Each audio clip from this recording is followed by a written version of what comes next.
My mum and dad still refer to me to this day as a bit of a pain in the backside. And probably for good reason. How many parents have we got in here? Give me a quick wave. Oh, loads of you. Okay, well, I was a hyperactive child. I drove my parents up the wall with my endless amounts of energy. I wouldn't sleep. I needed constant attention, and no matter what my parents seemed to do, I wouldn't rest. Well, a few of you nodding. Sorry about that. My parents had no idea what to do with me, so they took me to the family doctor to see if there's anything that he could do. Now, I'm not sure what available labels there were back then, but the family doctor labelled me as a problem child. And he said to my mum and dad, if you can't cope with Leon, I can always take him off you and sedate him. And then he proceeded to share with them some other drug-related interventions that they might want to consider. And for whatever reason, my mum and dad balked at this. They decided that they would find another way. So they gave me away to other people to look after. Mum and dad's friends and family, but that didn't work because everyone got very busy. And they were left, my mum and dad were left with their problem child at the end of their tether. You know, there's a picture of my mum and dad on their wedding day. They look young, healthy, vital. And there's a picture of the three of us less than 2 years later, and they look as though they've aged 25 years. So my parents decided to fight fire with fire, and they decided to attempt to tire me out. And that's when my life of activity started, way before I can even remember. I was swimming from day dot. I went to mother and baby gymnastics before I was 1 year old. That turned into tumble tots, and I was taking part in any physical activity that was going, and every sport that I was able to do at the age that I was at. And magical things started to happen. I became easier to manage. And I'm glad my parents went down the physical activity route, because my dreams of going to the Olympic Games started when I was 6 years old.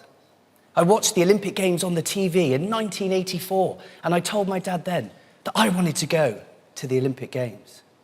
I used to get the Guinness Book of World Records at Christmas, and I would write down in my best handwriting my time next to the world record holder to see how many minutes I needed to take off. And I'm glad my parents went down this route, because when I was 9, or just before I was 9, I started diving. And that was one of the many sports that I tried. But actually, within a short space of time, it was clear to me that diving was the sport for me. Ultimately, I followed my Olympic dreams in the sport of diving, competing at 3 Olympic Games and even winning an Olympic medal in 2004. And none of that would have been possible if my mum and dad hadn't chosen physical movement as my medicine. So it's widely known the negative effects of inactivity on someone's physical health and the associated risk of disease. But what's really concerning me is the link between inactivity and someone's mental health. Now, can I just check with you here today in London, just by a show of hands, how many of you know someone close to you who has suffered or is suffering with, in some way, their mental health? Just give me a quick indication. Wow. Pretty much every hand went up. This is a huge issue today. You know, in a recent index of over 300 diseases, mental health problems were the largest cause of the overall disease burden worldwide. Here in the UK, a 2016 official survey showed that nearly 20% of those 16 and over are suffering with symptoms of either depression and/or anxiety. And there's a huge percentage of the population who don't necessarily have a diagnosable mental health problem, but who are suffering with their mental health. It seems that stress and overwhelm are so commonplace in today's society, and although stress in itself is not a mental health issue, it's often the starting point for many. Could you imagine what our world would be like if we had very few mental health issues? What would it be like if we could drastically reduce the number of people who are suffering? Well, I believe we can. I think there's something that we can do even more of, and it's simple. I'd like to argue that we spend too much time stuck in our heads and not enough time in our bodies. Thinking isn't necessarily the solution to our problems. Thinking is often the cause, especially when we get stuck in a pattern of overthinking. Overthinking leads to psychological stress. And according to the World Health Organization, stress is a global health epidemic. So what can we do? We can move more. We can physically move. Because, physically moving changes absolutely everything. And when I say everything, I mean our experience of the world. And what else is there? Fascinating things happen biochemically in the brain when we move. The first thing that happens when we begin to move physically, the human nervous system recognizes this as a moment of stress. And because it thinks you're about to fight or flee from an enemy. And in order to protect you, your brain releases a chemical, a protein called brain-derived neurotrophic factor. Fancy name, BDNF for short. BDNF repairs the brain, protects the brain, and it also plays a key role in creating new neurons, specifically in the hippocampus area of the brain. Alongside this, another chemical is released, one that you may be more familiar with, endorphins. Endorphins are often attributed to the high that we feel after moving physically, but their role is to dumb down any discomfort that we might encounter from fighting or fleeing from that enemy. So essentially, it's the chemical mix of BDNF and endorphin which explain why things are often clearer and we feel more at ease after moving physically. But how does this show up in the real world? How do we experience this? Well, moving physically in the short term immediately changes our state. Thanks.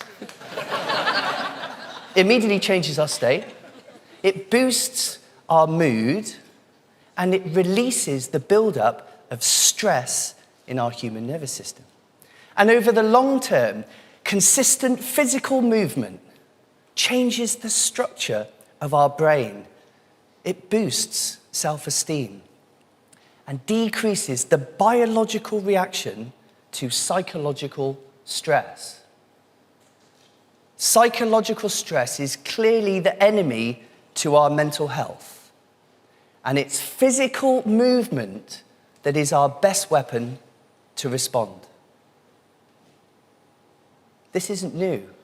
Cicero, who was around over 2,000 years ago, arguably one of Rome's greatest orators, said this: "It is exercise alone that supports the spirits and keeps the mind in vigor." And he was right. And it seems more applicable now than ever. There's a whole body of research showing that movement is an effective intervention on more serious mental health issues. In 2013, there was a study into depression that showed that meditative movement, in this case it was yoga, qigong and tai chi, were effective in reducing symptoms of depression in all participants in that particular study. A few years later, a separate study showed that regular yoga practice as an intervention, and it must be regular, was effective in reducing the symptom severity of post-traumatic stress disorder, PTSD, even in some cases, so much so that PTSD diagnosis was no longer valid. A different type of movement intervention was used to combat anxiety disorders. It was shown that aerobic exercise actually was a fantastic intervention into those who are suffering. Those with anxiety, when they experience a physiological change that they are fearful of, for example, an increased heart rate, when it's through aerobic exercise, it helped make the fight-flight response, their stress system, less reactive, and therefore building a resilience and a tolerance to such symptoms, resulting in infrequent, less frequent, and less intense anxiety episodes. And finally, Fritz and O'Connor in 2016 showed that 20-minute bouts of medium-intensity exercise successfully reduced symptoms of those with attention deficit hyperactivity disorder, ADHD. And that's certainly reflective of how movement was used as an intervention when I was younger. So what would happen if we reclaimed our mental health by moving more? Well, there's two actions that you can all take. The first one is when you find yourself in a context where you're stressed, whatever that is. Maybe you're hunched over the laptop. Maybe it's a completely different context. When you're stressed, you're poisoning your body. There's chemical changes taking place. Cortisol is going through the roof. Adrenaline's going through the roof. And if you don't change that, then you're poisoning your body. The thing that you do is get up and go for a walk, if that is available to you. If you're physically not capable of that, even just changing your posture and the rhythm of your breath is enough to change the chemicals in the brain and move you from stress more towards wellness. The most important thing here is we disrupt this constant pattern. We disrupt the buildup of stress and do this as often as you can. And the second long-term solution is a challenge. I challenge you to find your movement, your physical movement, sport, activity. It doesn't matter what it is, but there's something very important at play here. And I learnt this the hard way. So clearly, diving was my movement. And you'd think that someone like me who used to train for 7 hours a day, 6 days a week, would be one of the most mentally well people around because of all of that movement. But that wasn't the case in my experience. In the Olympic Games in Sydney in 2000, I ended up 4th. And I knew that you couldn't get any closer to my dreams. That next year, things started to go south. I had a reconstructive shoulder surgery on my right shoulder. I had 7 months of painstaking rehabilitation, and I made it back to fitness only to have to go under the knife once again for a second shoulder reconstruction on this same shoulder, and then I fell into a ditch. For the next 8 months, life wasn't fair. I fell into a depression. I was training and training and training, obsessing on all of the detail, knowing exactly what I needed to do, and I was stuck because something was missing. I hit rock bottom. I'm stood on a poolside, away from the crowds, with tears rolling down my face, my shoulders are hunched, and I've given up because I've tried everything. And it's often the way there's a point where it turns around. And it was my mentor that came up to me at that time, and he gently put his hand on my shoulder, and he asked me a question. He said, Leon, remind me, why do you do this sport? Because I enjoy it. He said, well, I haven't seen you smile for the past 8 months. And that was it. The reason I chose the sport in the first place over all of the sports I went into when I was young is because I enjoyed it. And because of the stress and the pressure that I was putting myself in, I was stuck in that negative spiral. I made one change when I went back to training the very next day. I put a smile on my face, and it was like that. It was a forced smile to start with, but that negative spiral very quickly started to go the other way. I found the joy in the movement once again. Every single training session, every single dive, every single weight I lifted, I found that didn't make it easy, but I found the joy in it. And that negative spiral went the other way, and I was back on track after my Olympic dreams. So my challenge to you, this isn't exercise for exercise's sake. This isn't forcing yourself to go to the gym. This isn't movement for movement's sake. This is find your movement, the movement that fills you with joy. So I challenge you to be creative, walk, run, swim, dive, play tennis, kick a football, even head off to one of those early morning sober raves. That's actually a thing, you should try them. Whatever you need to do, but the magic ingredient here is enjoyment. So what would happen if we moved more? And what is possible for movement as an intervention? Well, a number of years ago, I was asked to work with a young man as an executive coach. I was to be his performance coach, and on paper, things were looking amazing because he was a high flyer, accelerating through a massive organization here in London. He was already almost at the top of the very tree. But in reality, things were very different. When I sat down with him, I discovered that things were very dark. He was suffering with bipolar disorder. He was under the care of a psychiatrist, and over the past 5 or 6 years, the symptom severity of his bipolar disorder had slowly been increasing, and therefore the medication he was on subsequently was being upped and upped and upped. And he found himself to a point where it was tearing him, his young family apart, and he was right on the edge. We made one intervention. I asked him what he loved to do movement-wise. He proceeded to tell me a story how he used to love to run when he was younger. So we built a series of behaviours and habits around running.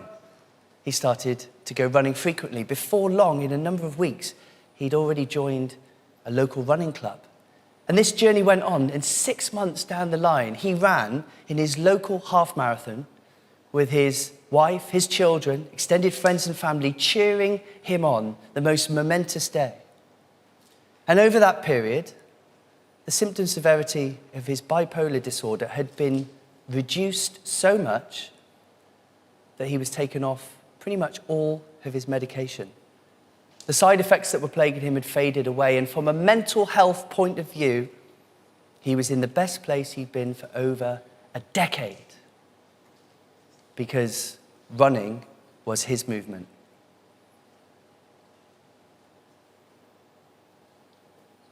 So there's a beautiful quote that I'm going to leave you with from Thomas Jefferson, who said this: "Exercise and application produce order to our affairs, health of body, cheerfulness of mind, and those make us precious to our friends."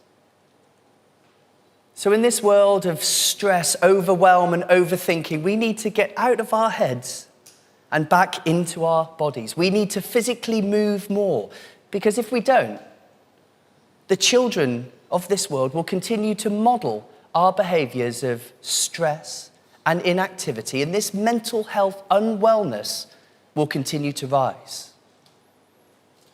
So here today, let's start a movement for movement.